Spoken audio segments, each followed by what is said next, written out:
un véritable moment d'émotion. Ce samedi 22 février 2025, Patricia Cass a pris une décision inhabituelle dans The Voice. En effet, la jury a été bouleversée par la prestation de Colette, la doyenne de l'émission. Alors, la chanteuse au grand cœur a demandé un petit service à son copain Vianney. Ce samedi 22 février 2025, les téléspectateurs de TF1 n'ont pu retrouver un nouvel épisode de The Voice.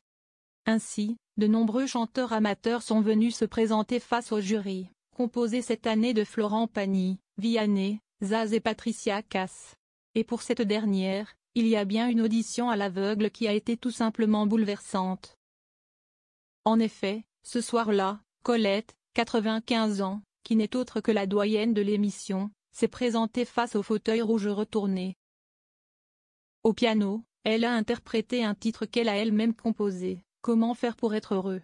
Avec déjà plusieurs albums à son actif, la nonagénaire, qui était très stressée, s'est tout de même lancée. Malheureusement pour elle, aucun fauteuil ne s'est retourné. Qu'importe, Colette se dit heureuse, c'est à 95 ans que je réalise le rêve de ma vie, lance-t-elle avant d'interpeller Patricia Cass. Je t'avais envoyé une chanson, tu t'en souviens. Elle a une si belle voix, on peut l'applaudir, lance la candidate. Alors, la jurée s'est levée, a rejoint Colette, et toutes deux ont interprété la chanson Mon mec à moi. À la fin de ce duo touchant, Patricia Cass a alors pris une décision totalement inhabituelle. Vianney, tu peux appuyer sur le petit bouton ? A-t-elle demandé. Et voilà que le bouton de la seconde chance qui sert à faire revenir un talent plus tard sur le plateau est activé. Malheureusement pour elle, aucun fauteuil ne s'est retourné. Qu'importe, Colette se dit heureuse, c'est à 95 ans que je réalise le rêve de ma vie, lance-t-elle avant d'interpeller Patricia Cass. Je t'avais envoyé une chanson, tu t'en souviens. Elle a une si belle voix, on peut l'applaudir, lance la candidate. Alors, la jurée s'est levée, a rejoint Colette, et toutes deux ont interprété la chanson Mon mec à moi. À la fin de ce duo touchant, Patricia Cass a alors pris une décision totalement inhabituelle. Vianney, tu peux appuyer sur le petit bouton ? A-t-elle demandé.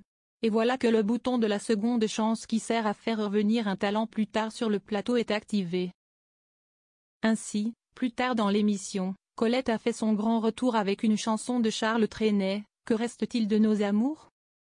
Colette, on vous a reconnu. On ne s'est toujours pas retourné mais on était quand même là à vous écouter, a lancé Florent Pagny, avec un sourire bienveillant. C'est une aventure formidable de venir passer un moment comme cette soirée.